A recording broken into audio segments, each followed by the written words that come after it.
자, 소망으로 구원을 얻는 자라는 제목으로 하나님 말씀 선포하겠습니다. 여러분, 신앙은 뭘로 시작하냐면 믿음으로 시작을 하는 겁니다. 그러니까 믿음이 없으면 신앙이 아직 시작되지도 않아요. 근데 여러분, 믿음만 가지고 신앙생활 하는 건 아닙니다. 물론 이제 제가 뒤에서 믿음이 뭘 포함하고 있다고도 얘기를 하겠지만, 믿음으로 신앙생활을 했으면 그 다음은 뭘로 우리가 이 믿음으로 신앙생활을 했던 것이 뭘로 발전해야 되냐면 우리 안에 소망으로 발전을 해야 되는 겁니다. 그러니까 믿음이 뭐가 되고요? 소망이 되고, 이 소망이 뭐 안에서 역사되고 사랑 안에서 역사되고, 이렇게 돼야 되는 거예요. 그러니까 내가 처음에 믿음으로 시작했는데 뭐가 사라지면요, 소망이 사라지면 그 믿음은 아무것도 아니에요. 주님께서 오실 거라는 믿음, 오셔서 우리를 회복할 거라는 믿음, 주님께서 우리 안에 은혜를 줄 거라는 믿음, 주님께서 우리를 건지실 거라는 믿음, 주님께서 우리를 천국으로 보내실 거라는 믿음, 이 믿음이 다 뭐예요? 사실은 소망에 대한 거죠. 소망에 대한 믿음이에요. 그러니까 아직 안 일어난 것들에 대한 믿음이에요. 그러니까 이걸 우리가 다르게, 그러니까 믿음은 사실은 소망과 사랑을 포함한 얘기입니다. 그렇죠? 믿음 안에는 그래서 소망과 사랑을 우리가 뭉뚱그려서 하는 말이지만, 이거를 조금 우리가 디테일하게 세분화해서 말하면, 믿음으로 처음에 예수를 믿고 시작했다면 우리 안에 그 다음에 뭐가 우리 안에서 충만하게 역사돼야 돼요?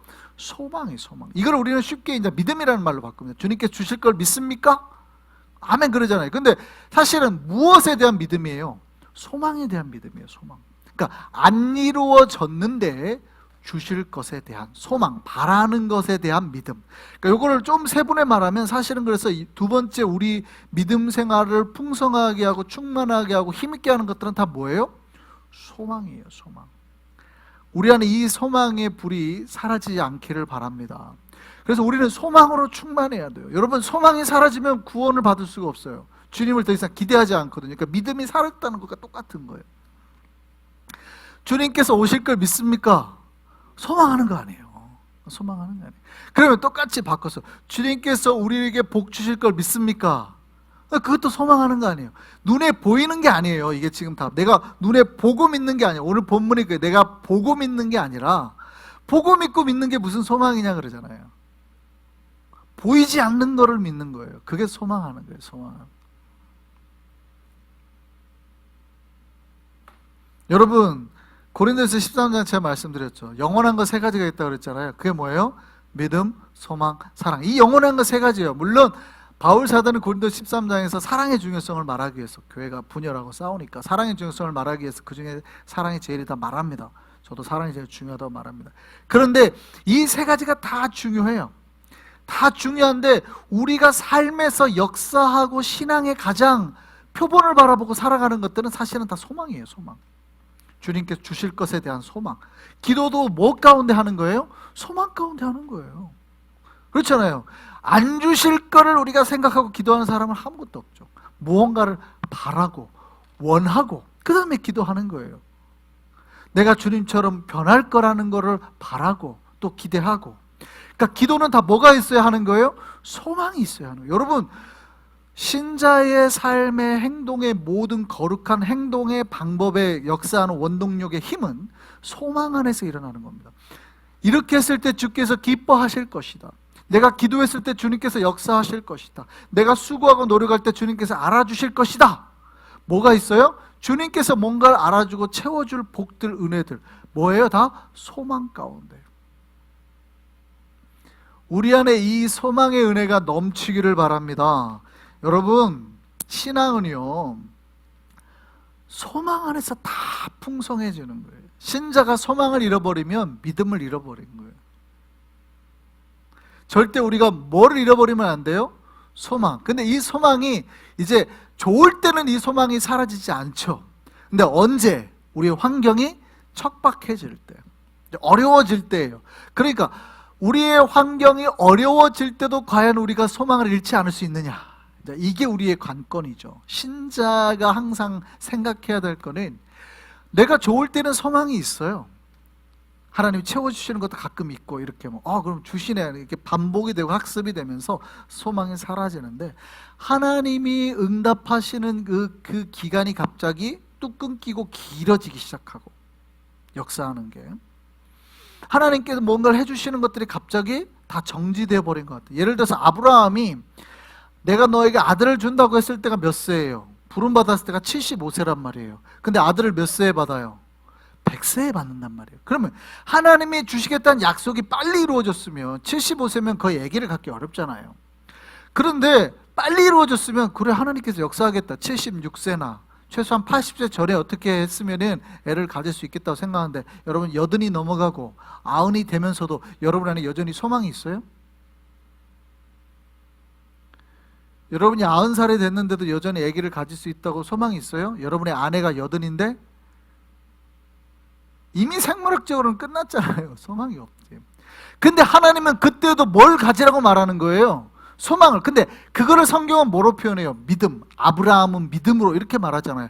근데 그 믿음이 결국 뭘로 오는 거예요? 소망으로. 하나님이 주실 것에 대한 이 소망을 네가 잃지 않았느냐? 이걸 묻는 거예요. 그걸 믿음이라는 말로 바꿨을 뿐이죠. 그러니까 우리는 항상 하나님이 주실 거라는 건 뭐예요? 어떠한 환경, 내가 생각해서 할 수 없는 환경 조건에서도 뭘 하는 거? 소망하는 것. 하나님께서 주실 거라는 걸 소망하는 것, 하나님께서 회복시킬 거라는 걸 소망하는 것, 이게 우리 안에 있기를 바랍니다. 그래서 소망이 있으면 살아날 수 있는데 소망이 사라지면 이제 우리가 무너지기 시작하는 거예요. 무너지기 시작하는 거예요. 소망이 신앙의 힘임을 믿으시기 바랍니다. 오늘 제가 칼럼에 그걸 썼어요. 영국의 한 병사가 아프리카 전쟁에 참여하게 됐습니다. 근데 간지 들어갔는데 자기 부대가 다 죽고 혼자 살아남았어요.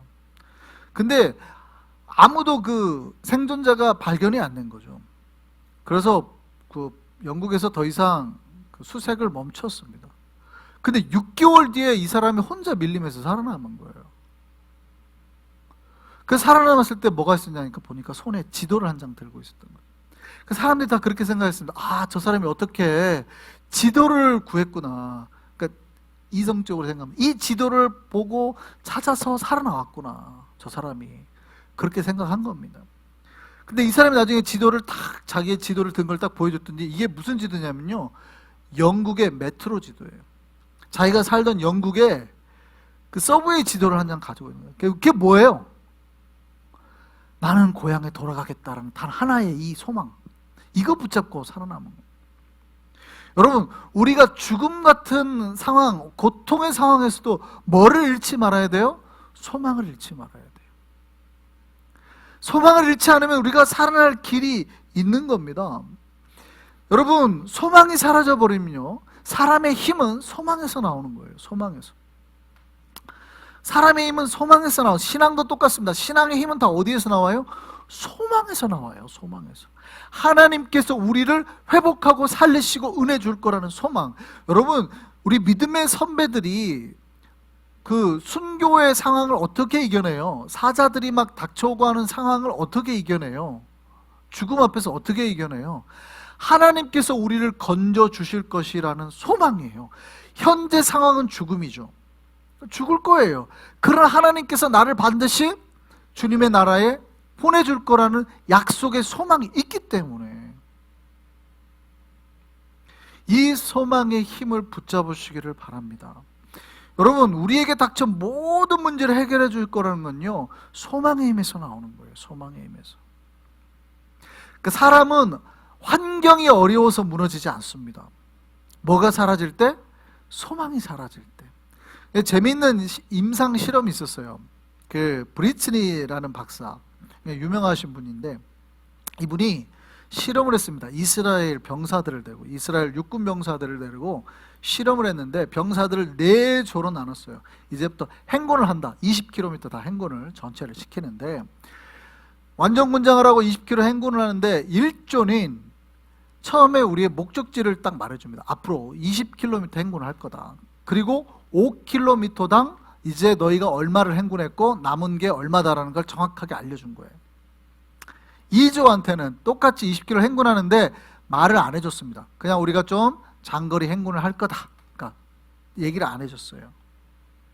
3번째 조한테는 본인들이 20km를 간다고 했는데 처음에는 20km를 가야 되는데 처음에는 15km를 간다고 얘기를 합니다. 결과는 똑같아요. 근데 15km를 간다고 했는데 14km 지점에서 5km를 더 연장합니다. 5km 더 가서 20km를 가겠다, 이렇게 말합니다. 네 번째 조한테는 정반대로 말합니다.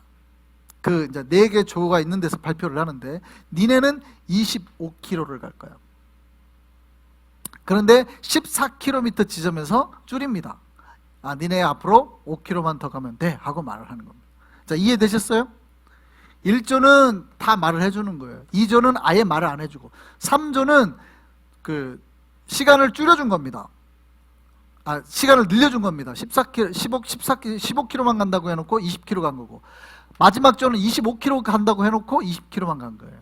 자, 여기에서 이걸 실험을 하면서 무엇을 봤냐면, 그 병사들의 사기, 스트레스, 이게 어떻게 역사를 하는가, 군인이 실제로 들어가서 어떤 힘을 가지고 싸울 수 있는가, 이 지휘 체계를 통해서 살펴봤는데, 누가 제일 사기도 좋고 스트레스도 적었을까요? 어떤 팀이? 줄어든 팀이요? 1번입니다. 1번. 사실은 정확하게 목적지를 정해주고 내가 얼마만큼 갈 수 있다는 걸 딱딱딱 알려주는 팀이 스트레스가 가장 적었고 사기도 제일 높았다고 합니다. 딱 거기까지만 하면 되니까, 이제 목표가 딱 나오니까. 그 우스갯말로 그 얘기를 하잖아요. 그 여자들은 잘 모르지만, 그 여자들이 불만 중에 하나가, 데이트할 때 남자들이 그 백화점 같은 데 쇼핑할 때 같이 안 따라가 주는 게 굉장히 여자들이 스트레스라 그러잖아요. 근데 그때 스트레스 지수를 쟀대요. 남자들이 백화점 여자들을 따라다닐 때 스트레스 지수를 쟀더니 마치 남자들이 전쟁에서 총탄이 날아오는 상황과 똑같은 스트레스를 받는, 여자가 쇼핑을 할 때 따라다니는 그 스트레스가 전쟁에서 총탄, 그러니까 이거는 생존인 거죠. 나는 살아야 되는, 빨리 이때를 벗어나고 어떻게든 살아야 되는 거예요. 그때 여자들에게 주는 팁이 딱 있다잖아요. 상담사가 하는 말이 뭐냐면, 그때 남자를 잠재울 수 있는 팁이 있다. 딱 뭐냐면, 지금 6시잖아요? 앞으로 7시까지만 쇼핑하자 라고 시간을 딱 제한을 주는 거예요. 딱 이때까지만 하면 끝나고 우리 밥 먹자라고 하면, 남자들은 1시간 동안 어떻게 해서든지 버티는 거예요. 생존의 욕구. 내가 1시간만 버티면 밥을 먹을 수 있고 살 수가 있다. 근데 그걸 넘어서는 순간 더 이상 남자는 여자를 신뢰하지 않는답니다. 그 약속을 지키지 않으면. 근데 남자는 그 총알이 빗발치는 상황에서 이겨내는 거예요. 1시간만. 그게 무슨 얘기인지 아시겠죠? 사람들에게 목적의식을 정확하게 주니까 스트레스를 덜 받더라는 거예요. 가장 스트레스를 많이 받았던 팀은 어딜까요? 2조. 사기도 없고, 아예 여기는 우리가 언제까지 행군을 해야 되는지를 몰라요. 뭐를 해야 돼? 그냥 밤새 걸을 수도 있잖아요. 그러니까 이미 여기는 포기를 해버리는 거예요. 사기도 제일 나쁘고 스트레스가 제일 극심했대요. 그럼 이제 3조, 4조가 남았습니다. 그 다음에 어디 팀이 스트레스가 제일 많았을까요? 어디 팀이? 자, 갑자기 15km를 간다고 했다가 20km를 간 팀이 스트레스를 많이 받았을까요? 25km를 간다고 했다가 20km를 간 팀이 스트레스를 많이 받았을까요? 3번 같죠? 놀랍게도 여기서 반전이 나는 거예요. 놀랍게도. 보통은 더 갔다가 더 많이 간 사람 팀이 스트레스를 받을 것 같잖아요. 그죠? 근데 정반대로 25km를 간다고 한 쪽이 훨씬 사기와, 근데 줄었는데도 불구하고 사기와 스트레스가 훨씬 더 심했답니다. 왜요? 이들은 20km 간 미리 출발 전에 말한 그 팀한테 이미 듣고 처음부터 사기와 스트레스가 떨어져 버린 거예요. 근데 이게 줄어들었는데도 불구하고 회복이 안 되더라는 거죠.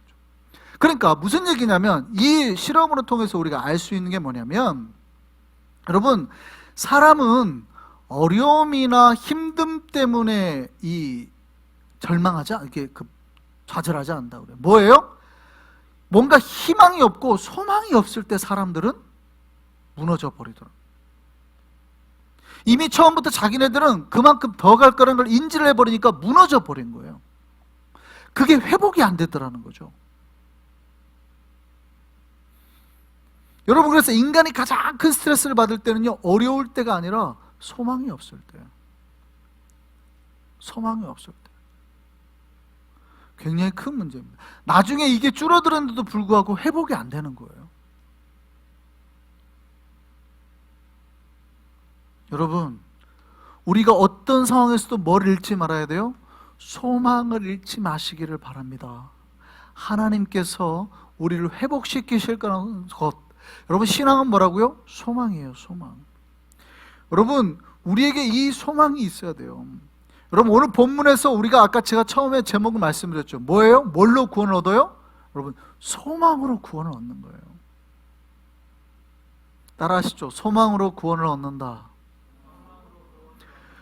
여러분, 우리가 하나님 앞에 건짐을 받고 이 어려움에서 벗어나고 죄에서 벗어나는 건 다 뭐예요? 소망이에요, 소망. 소망으로 구원을 받는 거예요. 여러분, 소망은 뭐라고요? 보이지 않는 거라 말씀드렸죠. 왜 소망이 보이지 않는 거냐면 소망은 다가오는 거기 때문에. 그러니까 아직 안 온 거예요. 그러니까 소망이죠.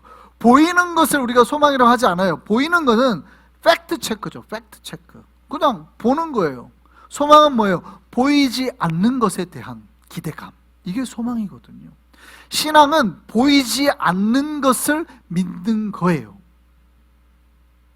그래서 신앙은 사실은 소망으로 가득 차 있어야 돼요. 여러분이 천국에 가봤어요? 안 갔죠. 그러나 천국이 우리 안에 온다라는 걸 우리가 믿어야 되는 거예요.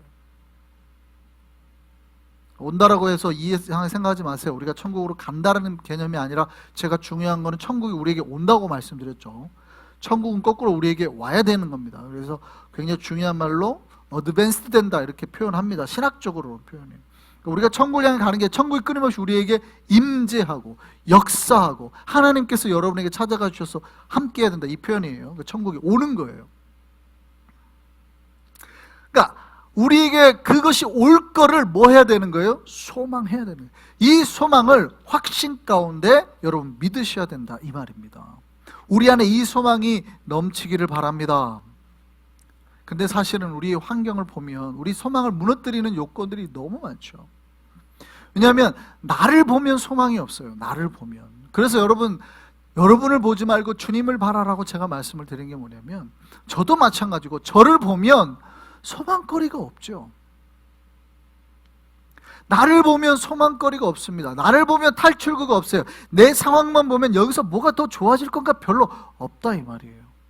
그런데 신자는 그 속에서도 누가 함께 계심을 믿는 거예요. 하나님께서 함께 계심을 믿고 하나님께서 무언가를 우리에게 좋게 해줄 수 있다라는 작은 기대를 포기하지 않는 거예요. 그러니까 우리 안에 조금이라도 좋은 게 이렇게 발생이 되면 그래서 여기서 이제 신자의 태도가 중요한데 긍정적인 마인드, 회복의 마인드, 주께서 우리를 회복시키고 살려줄 거라는 그 시각이에요. 시각. 하나님께서 우리에게 잘해줄 거라는 그 소망을 가진 시각이 우리에게 필요하다 이 말이에요. 우리가 부정적인 시각을 가져버리면 이 모든 상황에서 다 좋은데 하나 나쁜 걸로 줘봐 안 될 거야 이렇게 보는 거예요. 그런데 우리가 긍정적인 마인드를 가지면 여러 상황이 나빠도 주님께서 하나의 탈출구를 딱 던져주시면 줘봐 이제 우리가 살 길이 열렸네 이렇게 보는 거죠. 우리 안에 그 믿음의 눈이 있기를 바랍니다. 그 소망의 눈이 있기를 바랍니다. 네, 그게 필요해요. 그게. 그러니까 우리가 어려운 거를 보지 말고 주께서 우리를 회복시킬 거라는 걸 보고 주님께 주시는 그 회복의 길 하나를 찾아서 감사하며 나아가라는 거예요. 사막에 아버지와 아들이 둘이 떨어졌대요. 오랜 동안 사막의 길을 가니까 뭐가 사라져요? 물도 사라지고 먹을 것도 사라지고 그 다음 뭐가 사라져요? 희망이 사라져요. 더 이상 우리가 살아날 수 있다라는 희망이 점점 사라지는 거예요. 그러니까 아들이 그럽니다. 아빠 이제 우리가 안 될 것 같아요. 그러니까 아버지가 뭐라 그래요? 아들아 조금만 더 가자. 우리가 할 수 있어. 조금만 더 가면 우리가 분명히 사람 있는 마을까지 갈 수 있어요. 아들이 포기합니다. 아니요 아빠 더 이상 안 될 것 같아요. 아니야 좀만 더 가보자. 좀만 더 가면 분명히 우리가 찾을 수 있어. 갔는데 조금만 그렇게 아들을 끌고 갔는데 딱 갔더니 무덤이 있는 거예요. 그러니까 누군가 거기 죽은 거죠. 그걸 딱 보고 아들이 그렇게 말하는 겁니다. 거 봐요 아버지, 우리가 결국 찾은 게 무덤이잖아요. 더 이상 우리는 살 수 없고 저 사람처럼 죽을 겁니다. 그 아버지가 뭐라 그래요? 아니야 아들아 이제 우리가 드디어 살았다. 무덤이 있다라는 거는 마을이 있다는 증거다. 누군가가 묻어줬다는 증거다. 걱정하지 말고 조금만 더 가보자 했더니 진짜로 마을에 나온 거죠. 여러분, 죽음을 앞에 두고 바라보는 시각이 다르죠. 누군가는 보고 그 죽음을 보고 뭐라 그래요? 아, 나도 쟤처럼 죽겠네 이러단 말이에요. 근데 누군가는 그거를 보고 똑같은 상황인데 그걸 보고 뭐라 그래요? 아, 살 길이 열렸구나. 여러분, 이게 신자의 눈이 그렇게 중요해요. 신자가 가져야 되는 그 눈에 가치관이 달라야 되거든요. 신자는 우리에게 닥쳐진 조그마한 길을 통해서도 아, 하나님께서 나를 살릴 생명줄을 이를 열으셨구나 라고 봐야 되는 거거든요. 근데 다 좋은데 하나가 막히면 갑자기 거기서 아, 이제 뭐 문제가 좀 잘못되기 시작하는, 이렇게 가면 안 된다 이 말이죠. 어려운 상황일수록 뭐를 가지셔야 돼요? 소망의 은혜를 가지셔야 돼요. 이 소망이 우리를 뭐 한다고요? 구원하는 거예요. 여러분, 포기는 신자의 모습이 아닙니다. 우스갯말로 그거죠. 포기는 뭐 할 때나 쓰는 말이라고요? 배추를 셀 때나 쓰는 말이에요. 포기는 배추를 셀 때나 쓰는 말이에요. 우리에게 포기는 없습니다. 어떤 상황에서도 우리를 구원하신 주님을 소망하고 주께서 구원하려고 떠나신 그 길을 찾아낼 수 있는 저와 여러분 되기를 바랍니다. 소망 가운데 주의 구원의 은혜, 복의 길을 찾아내고 주님께서 도우신 그 도움의 손길을 붙잡고 함께 하신 주님의 은혜를 붙잡고 그것을 믿고 날마다 소망 가운데 나아가는 저와 여러분의 한 성의 모든 백성 되기를 소망합니다.